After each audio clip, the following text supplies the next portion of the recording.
Le chapelet et le rosaire. L'une des plus grandes dévotions qui existent dans la foi pratique de l'Église catholique, c'est le chapelet. Il est de l'ordre des dévotions à la Sainte Vierge. Qu'est-ce qu'une dévotion? La dévotion est une pratique religieuse qui a pour effet de développer la piété, de nourrir une relation spirituelle entre le dévoué et la sainte personne ou le saint mystère. Cette dévotion est généralement bénie par l'Église et constitue une source féconde d'abondante grâce. La dévotion n'est pas une chose dont il faut beaucoup parler ou sur laquelle il faut beaucoup disserter. Il faut plutôt en faire l'expérience concrète.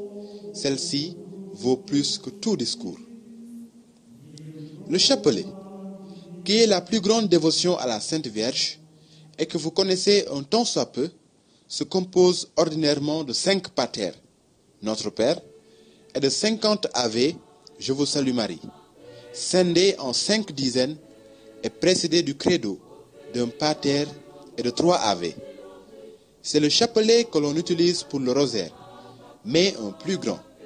Aujourd'hui, le rosaire, dérivé originellement du latin rosarium, de rosa qui signifie la rose, pour désigner un bouquet, une couronne de roses spirituelles offerte à la Vierge Marie, se compose de 20 pater et de 200 ave.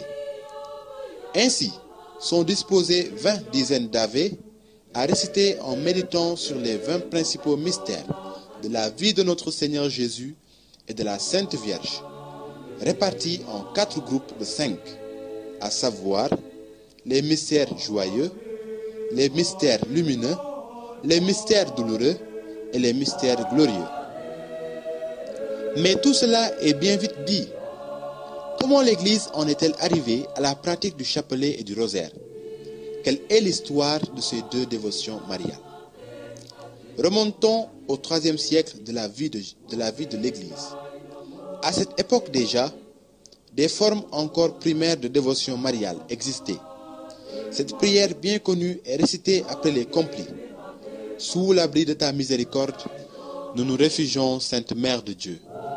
Ne méprise pas nos prières quand nous sommes dans l'épreuve, mais de tous les dangers, délivre-nous toujours, Vierge glorieuse, Vierge bienheureuse. Cette prière fut découverte par Gianbérard Dini sur un vieux papyrus datant du IIIe siècle. Dans le grand ensemble de la vie d'oraison, il existe de courtes prières à réciter en litanie. Pour ne pas perdre le fil de ces litanies qui récitaient, les moines du désert d'Égypte eurent dès le IVe siècle l'idée de se servir de petits cailloux. Cette pratique connaîtra dans quelques siècles une évolution superbe. Mais intéressons-nous d'abord à la prière mariale. Comment sont formées les paroles de l'Ave? D'abord, l'Ave est composée des paroles de l'ange Gabriel prononcées lors de l'Annonciation, quand il fut envoyé de la part de Dieu à une vierge qui s'appelait Marie. Ensuite, viennent les paroles sorties de la bouche d'Élisabeth, la mère du précurseur. Et enfin, se présente la demande de l'Église à la Vierge Marie. Dès le VIe siècle, les paroles de l'ange Gabriel se trouvaient associées à celles d'Élisabeth, ce qui donnait « Je te salue, ô pleine de grâce, le Seigneur est avec toi. Tu es bénie entre toutes les femmes, et le fruit de tes entrailles est béni. » Mais cette partie de l'Ave n'était pas encore répandue comme une dévotion populaire. Pour cela, le temps allait jouer sa partition. À l'époque médiévale, marquée par une belle ardeur religieuse, certains monastères avaient coutume de réciter la totalité des psaumes de l'Ancien Testament au cours de leurs prières. Les psaumes, bien présents dans nos bréviaires actuelles, sont au nombre de 150.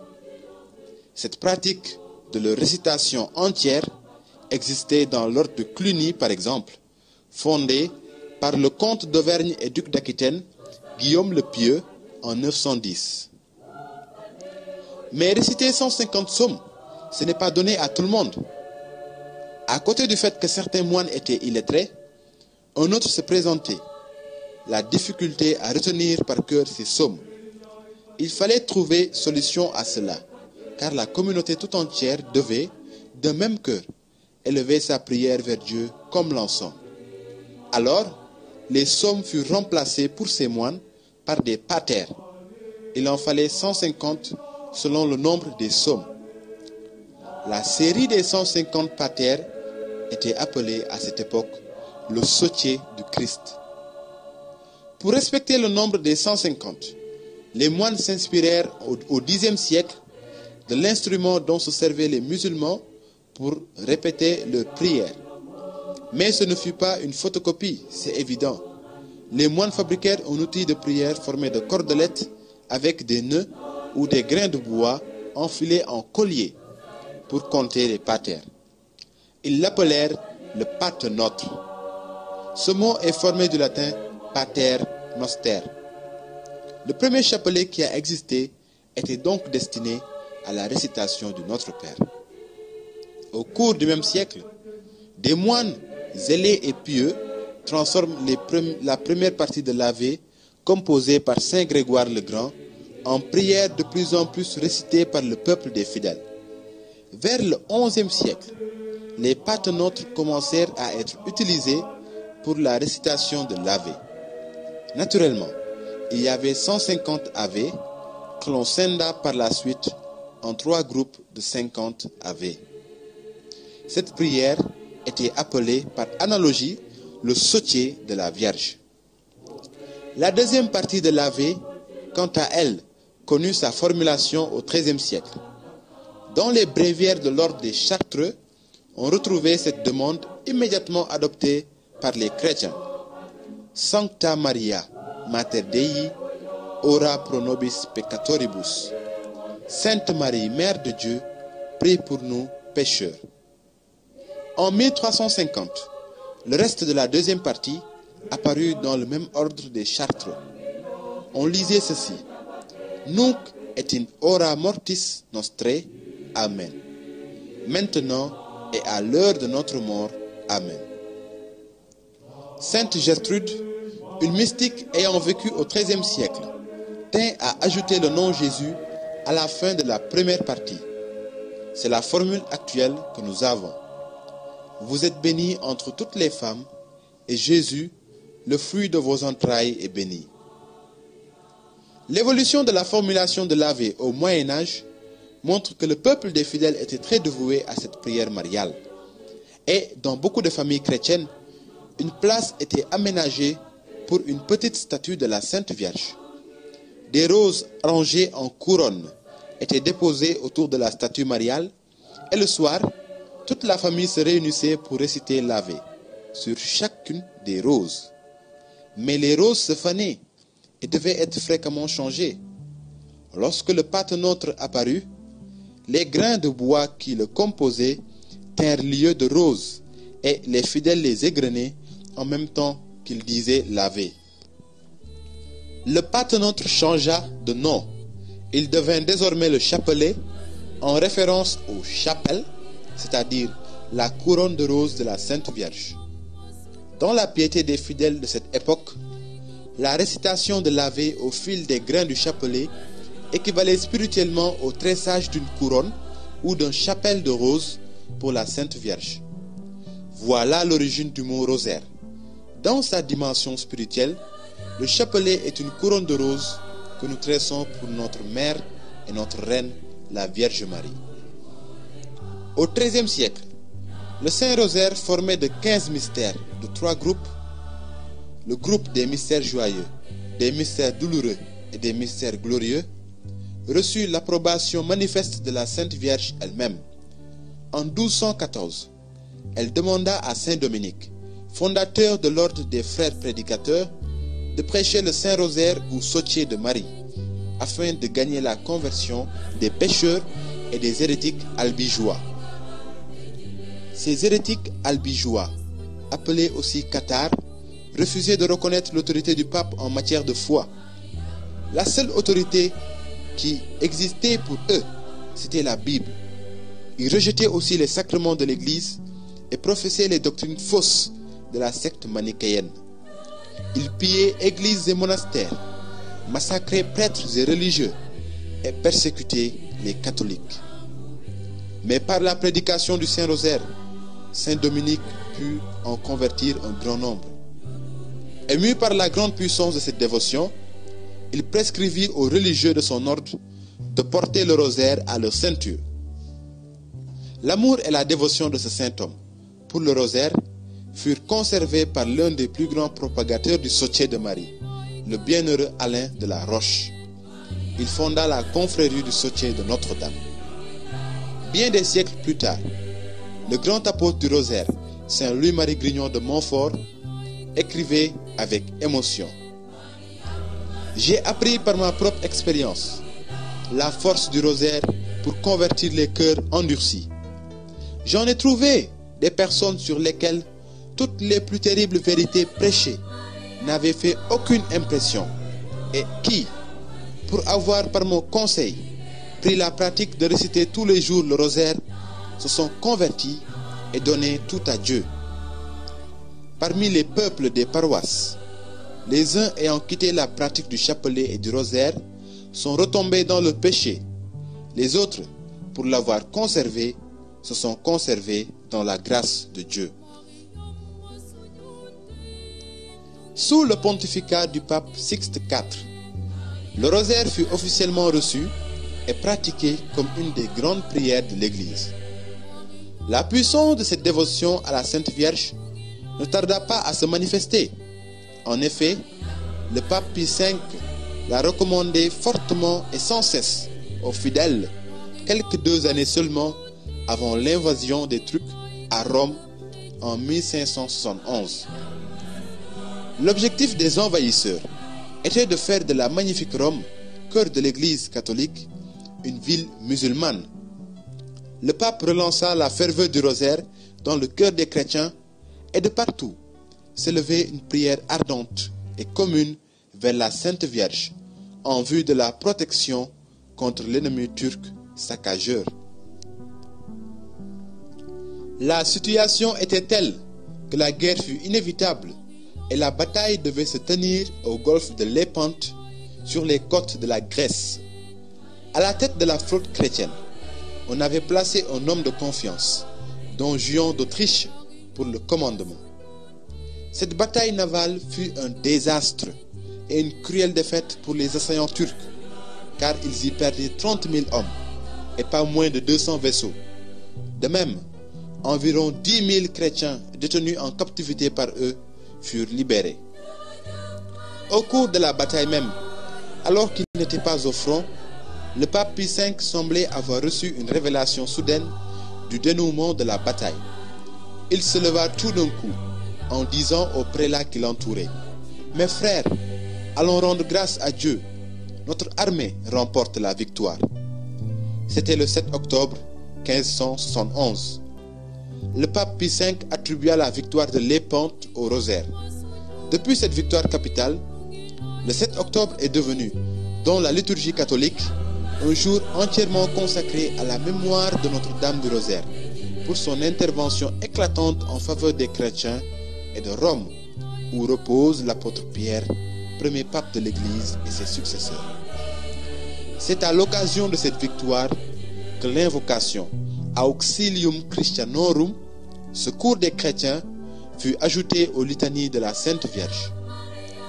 3 siècles plus tard, le pape Léon XIII fera un témoignage du même ordre.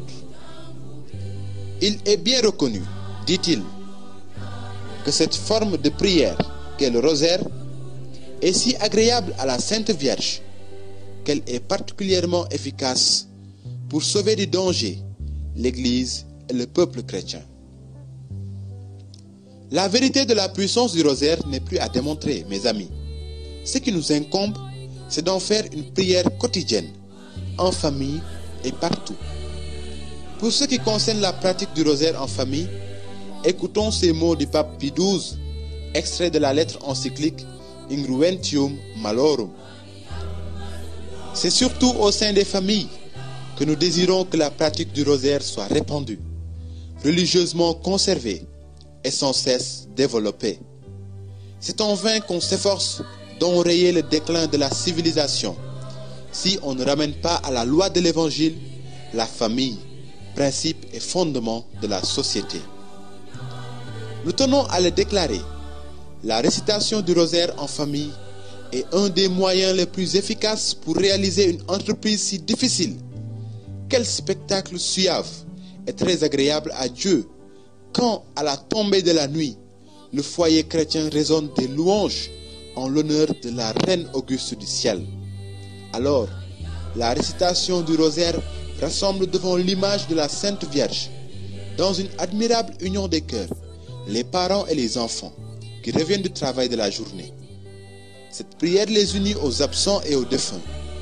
Elle les attache enfin plus étroitement à Notre-Dame qui, en mère très aimante, viendra au milieu de la couronne de roses de ses enfants, répandant avec abondance dans le foyer les dons de l'union et de la paix.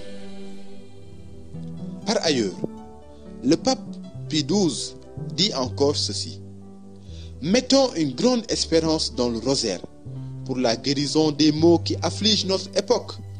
Ce n'est pas avec la force, ni avec les armes, ni avec la puissance humaine, mais avec l'aide divine obtenue par cette prière que l'Église, forte comme David avec sa fronde, pourra affronter, intrépide, l'ennemi infernal en lui adressant les paroles du jeune berger. Tu viens contre moi avec l'épée, la lance et le javelot, mais moi, je vais contre toi au nom du Dieu des armées. Et toute cette multitude saura que ce n'est ni par l'épée, ni par la lance que Dieu sauve. Que ces paroles du pape Pie XII sur la grande puissance du rosaire et la confiance que nous devons placer en cette dévotion pour résoudre nos problèmes les plus grands, les conflits, pour renverser les tentations, pour triompher des démons, pour rétablir l'harmonie, la paix et la joie, ne s'effacent jamais de nos cœurs, chers amis. Il ne dépend que de chacun de nous de faire la joyeuse expérience de la puissance du rosaire. Alors, let's go. Il n'y a plus à hésiter. Aujourd'hui, la prière du rosaire comporte 20 mystères. Mais nous avons vu qu'au Moyen-Âge, il n'y en avait que 15 pour les 150 Ave du Sautier de Marie. Alors, comment est-on passé de 15 à 20 mystères dans la prière du rosaire? L'initiative magnifique d'ajouter 5 mystères aux 15 qui étaient traditionnellement reconnus fut de Saint Jean-Paul II. En fait, sous son pontificat, l'année allant d'octobre 2002 à octobre 2003 a été déclarée année du rosaire. Cette année fut un grand moment de redécouverte du rosaire et de ferveur dans la pratique de cette dévotion mariale. Et se fondant sur le fait que le Christ Jésus est la lumière du monde, confère Jean chapitre 8 verset 12. Cette lumière du monde que Marie porte à tous les hommes pour qu'ils soient éclairés et sauvés. Saint Jean-Paul II ajouta 5 autres mystères appelés les mystères de lumière ou les mystères lumineux. Sa ferme conviction de foi était, selon ses paroles mêmes, que le rosaire nous met en communion vivante avec Jésus à travers le cœur de sa mère. In fine, les mystères du rosaire se présentent depuis lors comme suit. Premièrement, les mystères joyeux pour le lundi et le samedi. L'annonciation, la visitation, la nativité de notre Seigneur, la présentation de Jésus au temple et Jésus retrouvé au temple de Jérusalem. Deuxièmement, les mystères lumineux pour le jeudi. Le baptême de Jésus, le miracle de Cana, la prédication de Jésus, la transfiguration, l'institution de l'Eucharistie. Troisièmement, les mystères douloureux pour le mardi et le vendredi. L'agonie de Jésus, la flagellation, le couronnement d'épines, le portement de la croix, la crucifixion de Jésus. Et enfin, quatrièmement, les mystères glorieux pour le mercredi et le dimanche. La résurrection du Christ, l'ascension, la Pentecôte, l'ascension de Marie, le couronnement de Marie comme reine du ciel et de la terre par la Sainte Trinité. Le rosaire est ainsi un programme spirituel pour toute la semaine, pour tout le mois, pour toute l'année et finalement pour toute la vie du chrétien. Le pape Benoît XVI disait à propos: le rosaire, c'est la prière du chrétien qui avance dans le pèlerinage de la foi à la suite de Jésus, précédé de Marie. Le fait que Marie soit totalement auprès de Dieu est la raison pour laquelle elle est également si proche de tous les hommes. Cela est tellement vrai qu'il faut, mes amis, en faire l'expérience. Le pape François, pour sa part, affirme trouver sa force dans cette prière. Ce qui me rend fort chaque jour, c'est de prier le chapelet avec la Vierge Marie. Suivons son exemple, chers amis. Trouvons dans nos journées un moment à consacrer à Marie. Et dans la mesure où l'emploi du temps du travail ne laisse que peu d'opportunités pour cela, il faut s'efforcer de faire au moins une dizaine d'Ave par jour en méditant sur l'un des mystères du même jour. La dévotion au rosaire nous conduira à bénéficier des grâces promises par la Vierge Marie elle-même, promesses communiquées à Saint Dominique et au bienheureux Alain de la Roche. Nous en présentons quelques-unes. Je promets ma très spéciale protection et de grands bienfaits à ceux qui réciteront dévotement mon rosaire. Le rosaire sera un bouclier puissant contre l'enfer, détruira les vices, délivrera du péché, abattra l'hérésie. Il fera germer les vertus et obtiendra aux âmes la miséricorde divine. Il substituera dans les cœurs l'amour de Dieu à l'amour du monde, les élevant au désir des biens célestes et éternels. Que d'âmes se sanctifieront ainsi. Et la personne qui récitera pieusement mon rosaire, en méditant ces mystères, ne mourra pas de mauvaise mort. Pécheur, il se convertira. Juste, il persévérera dans la grâce. Et en tout cas, il sera admis à la vie éternelle. Mes amis, prions toujours les uns pour les autres avec Marie dans la récitation du rosaire et demandons continuellement à Dieu, qui est Père, Fils et Esprit Saint, de manifester sa gloire dans ce monde en répandant la paix et la joie dans les cœurs par les roses de la Sainte Vierge. Récitons notre chapelet et vivons en paix.